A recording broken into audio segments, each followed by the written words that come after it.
Baik, kita lanjutkan. Masih di bab 4 kinematika fluida.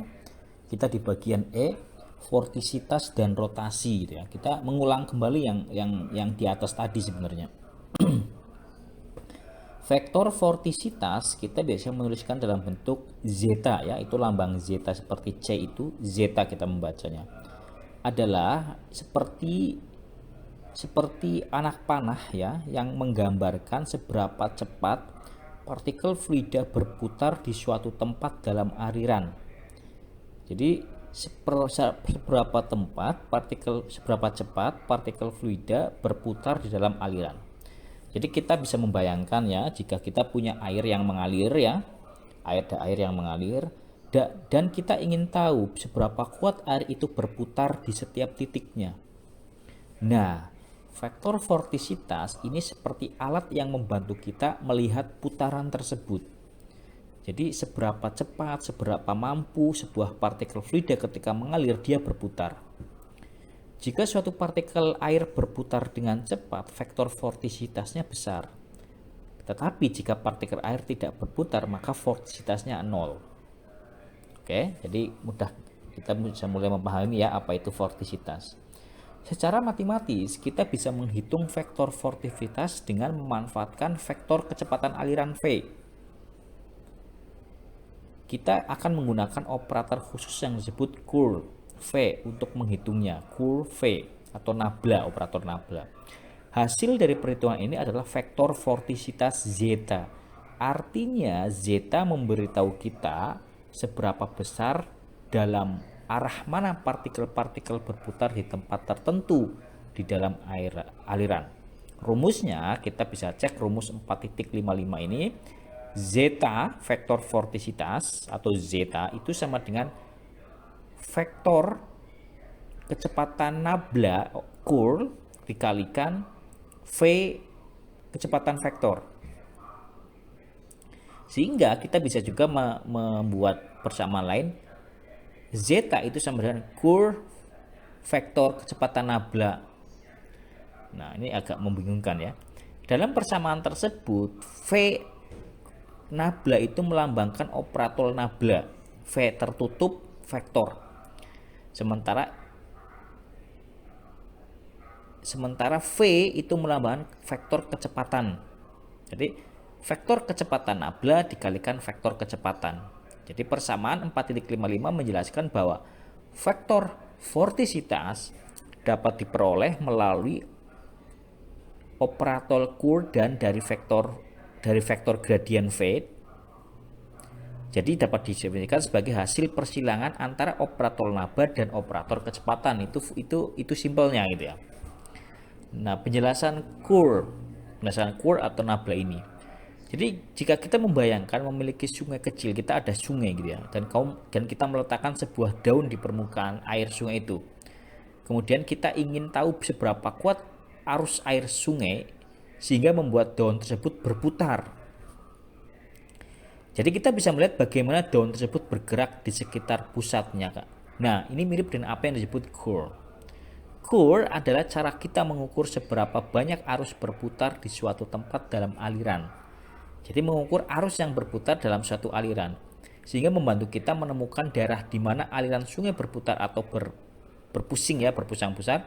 Dengan kata lain, curl membantu kita melihat seberapa banyak air bergerak mengelilingi suatu titik dalam sungai.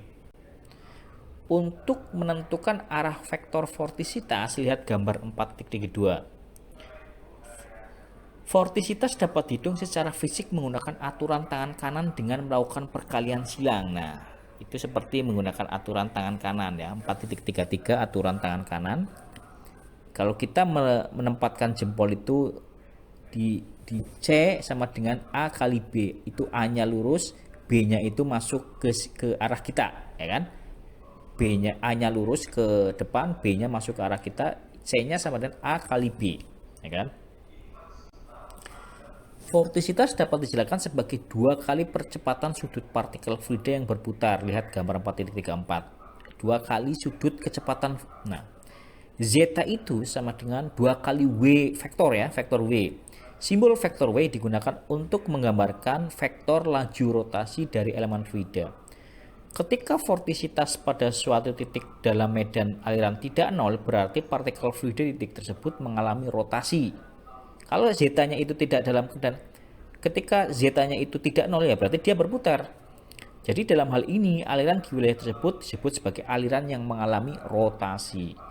Di sisi lain, jika vortisitas dalam suatu wilayah aliran adalah nol, ya, dan partikel sehingga atau sangat kecil, sehingga partikel di wilayah tersebut tidak mengalami rotasi, maka wilayah tersebut sebagai wilayah aliran yang tidak mengalami rotasi, irotasional. Jadi kalau tidak ada vortisitas itu irasional atau tidak ada rotasi. Nah, konsep ini dapat diilustrasikan pada gambar 4.35 ya, itu ada profil kecepatan ya, velocity profile terhadap lapis batas gitulah. Jadi Anda bisa melihat dalam sistem koordinat Cartesius ya, dengan sumbu IJK, XYZ dan UVW ya Cartesius, persamaan vektor vortisitas dapat diperluas sebagai berikut. Rumusnya akan berubah, bukan berubah sih, dapat dikatakan dengan bentuk lain.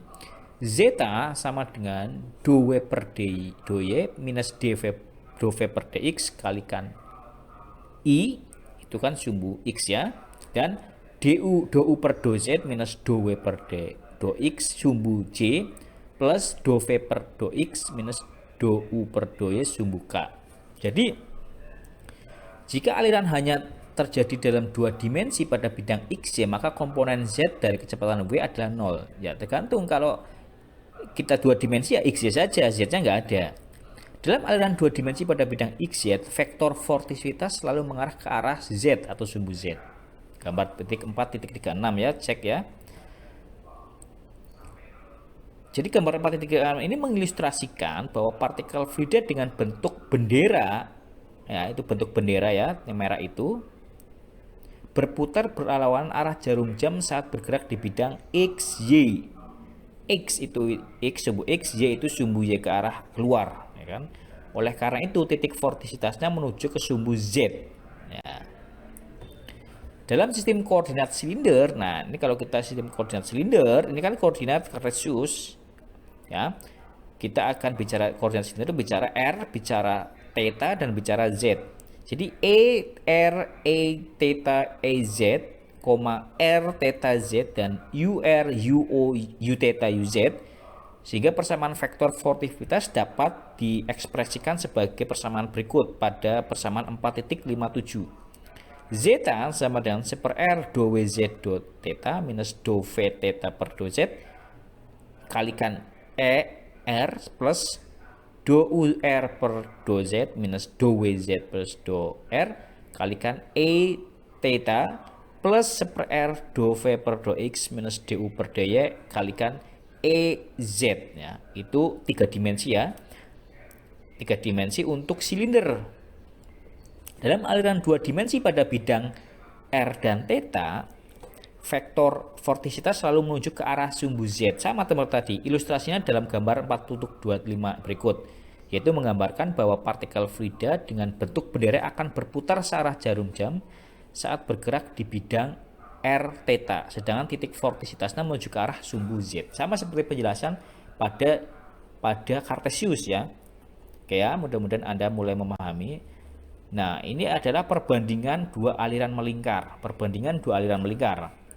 Profil kecepatan untuk dua aliran dapat dijelaskan dengan menggunakan konsep aliran rotasi.